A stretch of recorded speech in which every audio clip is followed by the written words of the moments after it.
Now, throughout the course, we're going to be using a number of penetration testing tools. You can go ahead and install each of these tools manually, or you can do what most pen testers do, including myself, and save time and effort and use an operating system designed for hacking. We're going to be using an operating system called Kali Linux, and it's just a flavor of Linux based on Debian, and it comes in with all the programs and the applications that we need to use pre-installed and pre-configured. This means that we can just install this operating system and then start learning or hacking. There are two options to install Kali. You can install it as a virtual machine inside your current operating system, or you can install it as a main machine, as a main operating system. Throughout the course, I'm actually going to be using it as a virtual machine because using it as a virtual machine works exactly the same as installing it as a main machine, because it will be completely isolated from your computer because it's only going to run inside VirtualBox. So if you break it or if you mess things up, it's very, very easy to fix. It's very easy to go back to other snapshots, other configurations, and also you won't lose any functionality by using it as a virtual machine. That's why I always use it as a virtual machine. And in this lecture, I'm going to cover how to install it as a virtual machine inside VirtualBox. Now, I'm going to be doing the steps on a Mac OS X computer, but these steps are exactly the same regardless of what operating system you use. So if you're on Windows or on Linux, you just have to download the VirtualBox version of your computer, and then the steps shown in this lecture are exactly the same after installing VirtualBox. So I'm going to include the download link in the resources of this lecture, and I have it already opened in here. All you have to do is just scroll down. Make sure you click on the Kali Linux VirtualBox images, not on the VMware.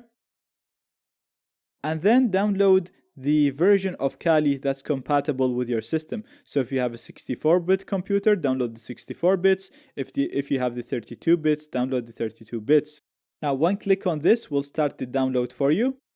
If you're using Internet Explorer or Edge browser, then you're going to have to right-click and save target as.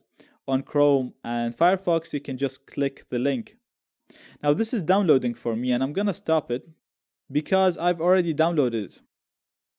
So I already have it downloaded in here. And as you can see, you should get a file with a .ova extension. So you have the name followed by .ova in here. So to install this in VirtualBox, all you have to do is literally just double click the file. And as you can see, I get a window which will allow me to import this virtual machine. Now I'm going to keep everything the same for now, and I'm just going to click on import. Now that's it, the virtual machine is ready to be used. Now before I start it, I want to show you how to modify some of its settings. So we're going to click on it. Then we're going to click on the settings in here. And the first thing that I'm going to do, I'm going to go to System. And I'm going to modify the amount of RAM it has. Now, depending on how much total RAM you have on your computer, you can leave this at 2 if you want. But 1 GB is enough for Kali. I usually leave it at 2 because I have 16 gigs of RAM. But if you have less, 1 GB is enough for it. Also, if you come here on the processors, you'll see that by default, I have 2 processors assigned to it. Again, I have 8 CPUs, so 2 is not going to cause too much pressure on my computer. If you have less, 1 CPU is enough for Kali. Now, we're going to go to the network settings, and we're going to set this to use a NAT network. Now, sometimes when you set this to a NAT network, you won't see a network name in here.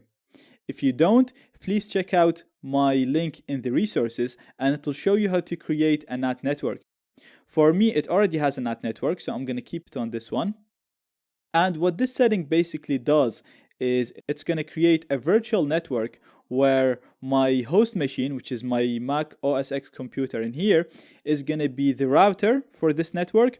And then all the virtual machines are going to be clients connected to this network. So they're going to get internet connection from my host machine. And at the same time, all of my virtual machines will be connected to a virtual network. This is very handy because my virtual machines will be able to communicate with each other. We can use one of them to hack into the other. We can use it to test network attacks and much more.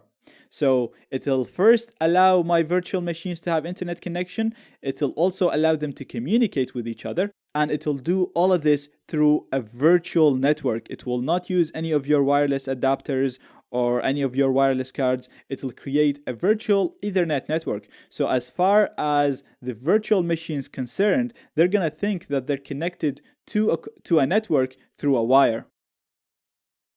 So that's it. I'm done with my settings right now, and I'm gonna click on OK. And we can start our virtual machine. Now to start it, all we have to do is just click on the start button in here. Now I'm going to click inside the virtual machine and hit enter. And we are inside the virtual machine. Now it's asking us for the username, and the default username is root, so ROOT. And then it's asking us for the password, and the default password is the reverse of that, which is TOOR.